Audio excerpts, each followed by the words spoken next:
महाआदिशक्ति वेद माता और परम पूज्य गुरुदेव के श्री चरणों में दंडवत प्रणाम करते हुए गुरु सत्ता की दिव्य उपस्थिति में आइए सज्जनों, परम पूज्य गुरुदेव के द्वारा अखंड ज्योति में जो मार्मिक लेख लिखे गए उन मार्मिक लेखों का ऑडियो संस्करण हम यहाँ पर सुनते हैं। गुरु कृपा से यह संभव हुआ है और अखंड ज्योति यूट्यूब चैनल पर आपको अखंड ज्योति में प्रकाशित होने वाले असंख्य लेखों का ऑडियो संस्करण सुनने को मिलेगा। व्यक्ति के जीवन में वर्तमान परिस्थितियों को देखते हुए हमें ये पता चलता है कि हम ज़्यादा स्ट्रेस में चले जाते हैं, स्ट्रेसपूर्ण जीवन जीते हैं। तो हमारे जीवन का तनाव प्रबंधन कैसे हो, इसके ऊपर हमें यहाँ पर मार्गदर्शन मिलता है। तनाव मन स्थिति से उपजा एक विकार है। मन स्थिति और परिस्थिति के बीच असंतुलन और असामंजस्य के कारण तनाव उत्पन्न होता है। तनाव एक द्वंद्व है जो मन और भावनाओं में गहरी दरार पैदा करता है। तनाव अन्य अनेक मनोविकारों का प्रवेश द्वार है। उससे मन अशांत, भावना अस्थिर और शरीर अस्वस्थता का अनुभव करते हैं। ऐसी स्थिति में हमारी कार्यक्षमता प्रभावित होती है और हमारी शारीरिक व मानसिक विकास यात्रा में व्यवधान आता है।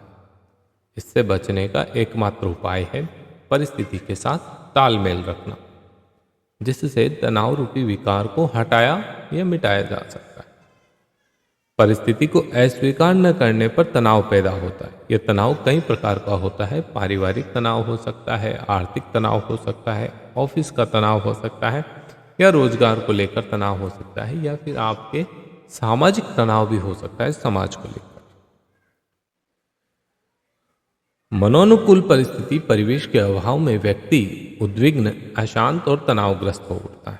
इसमें केवल एक व्यक्ति प्रभावित होता है, परंतु यह सीमा जब व्यक्ति को लांघकर परिवार में पहुंच जाती है तो परिवार तनावग्रस्त हो जाता है। पारिवारिक तनाव से परिवार के आपसी संवेदनशील रिश्तों में दरार और दरकन पैदा हो जाती है, जिससे छोटी छोटी बातों को प्रतिष्ठा का प्रश्न बनाकर घर के अंदर, परिवार के अंदर कलह और कहासुनी जैसी उलझनें खड़ी कर दी जाती हैं। सुंदर और सुरम्य पारिवारिक वातावरण व्यंग्य और तानों का दंगल बन जाता है। वैयक्तिक और पारिवारिक स्तर पर संपदा और संपत्ति के सुनियोजन और सुव्यवस्था के अभाव में आर्थिक तनाव का जन्म होता है। उपभोक्तावादी अपसंस्कृति के कारण अपव्यय और जीवन शैली की अनियमितता में वृद्धि हुई, जिससे यह संकट और भी गहरा हुआ। सामाजिक तनाव समाज के विभिन्न घटकों, समूह और वर्गों के बीच आपसी तालमेल के न होने के कारण उत्पन्न होता है। आज का व्यक्ति परिवार और समाज तनाव के इस विघटन, टूटन और दरकन से ग्रस्त है। व्यक्ति हो या समाज आज के इस कदर तनावग्रस्त है कि उन्हें अपना भार भी असहाय लग रहा है। वे अपने ही बोझ में दबे कुचले किसी तरह अपने गुजर बसर कर रहे हैं।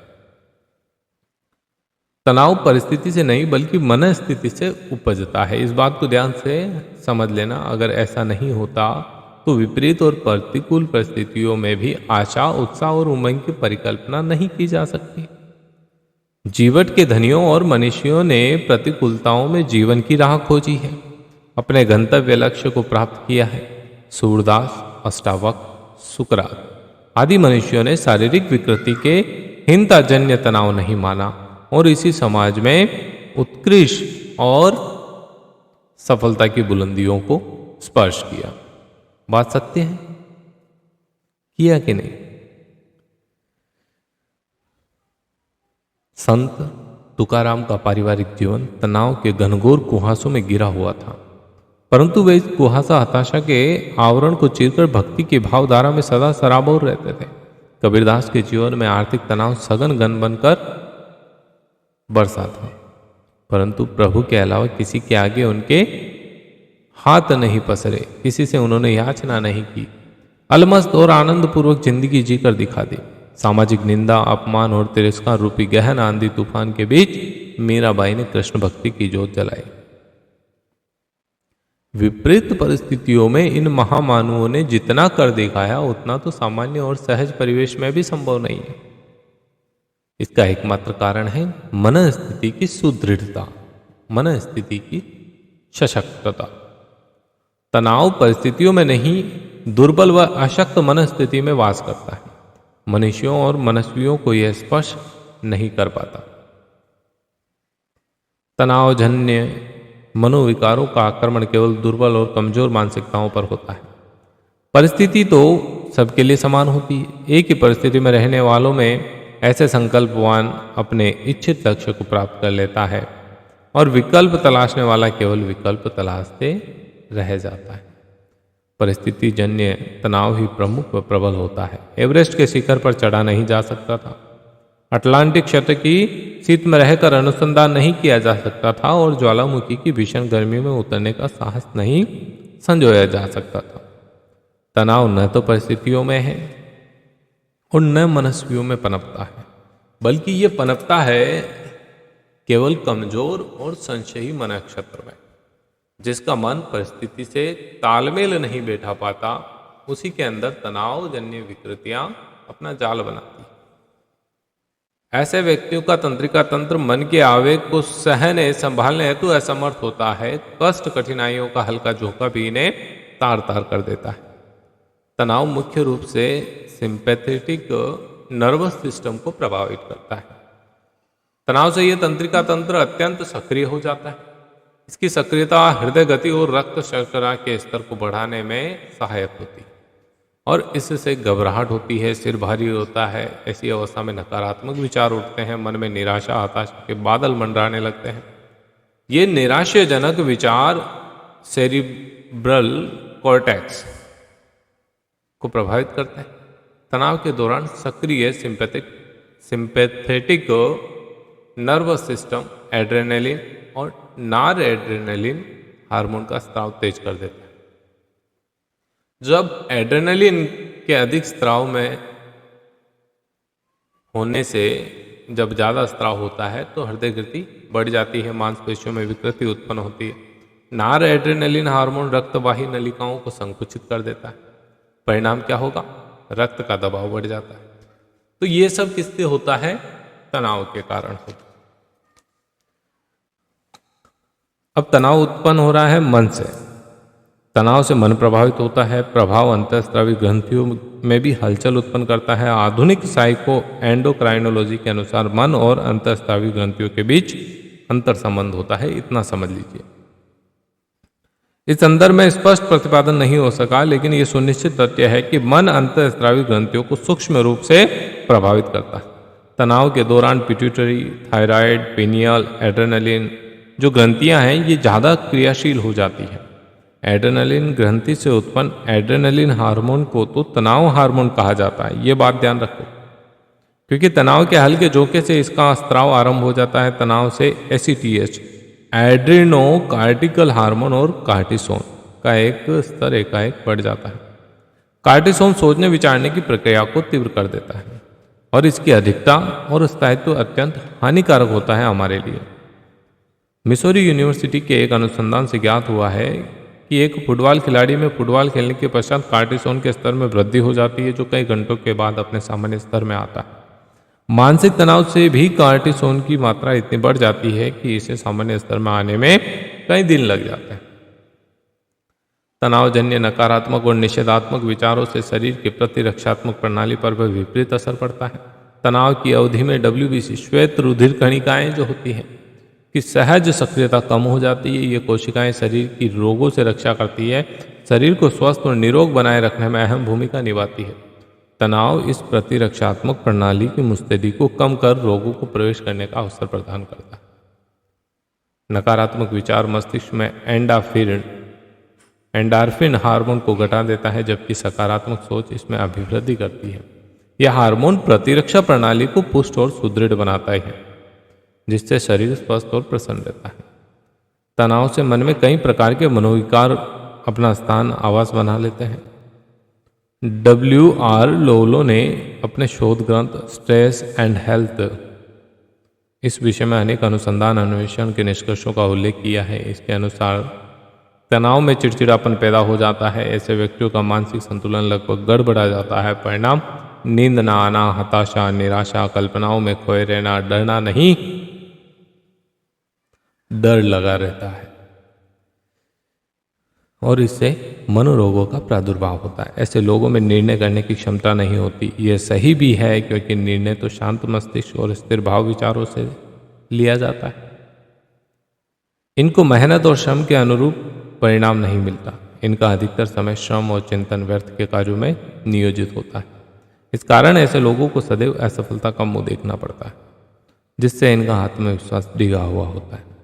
तनाव शारीरिक और मानसिक आदि व्याधियों का मूल स्रोत है। इसकी गहराई में उतरा जाए तो एक ही तथ्य प्रकट होता है, वह है अहम। तनाव का मूल कारण अहंकार है। अहंकार संसार के समस्त वस्तुओं को प्राप्त करना चाहता है, लेकिन यह संभव नहीं।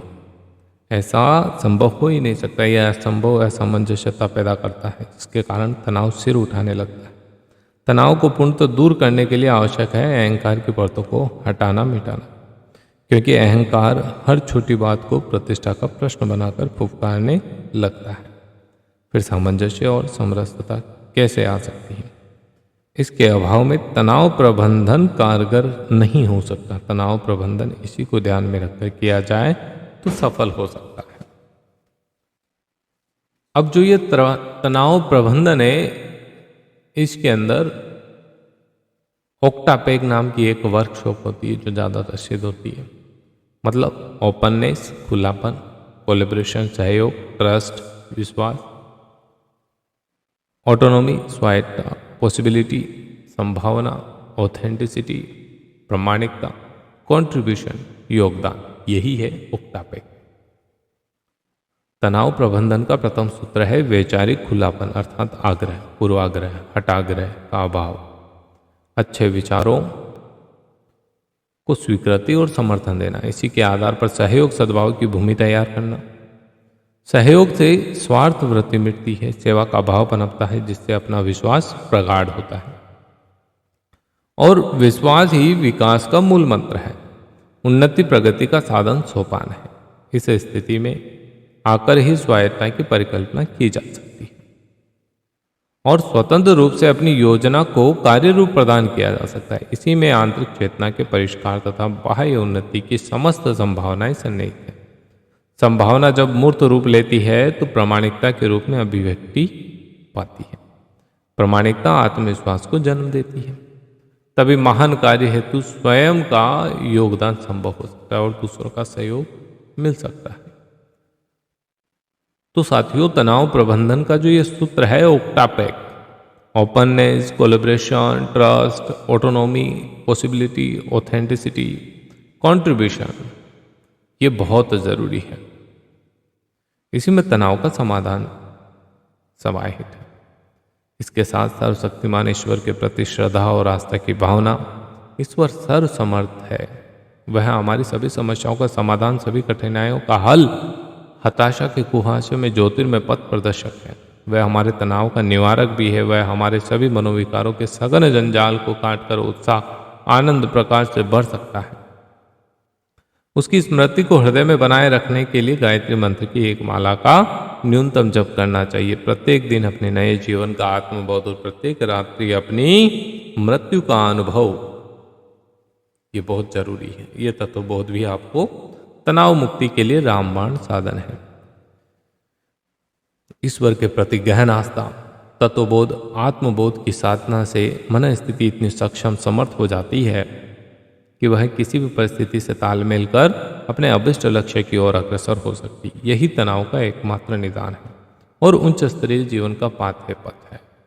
कहने का तात्पर्य, हमें नियमित प्रभु पर आस्था रखनी है, अपने इष्ट देव पर आस्था रखनी है, गुरुदेव पर श्रद्धा रखनी है, विश्वास रखना है और उसके बाद अपने कार्य में निरंतर लगे रहना है।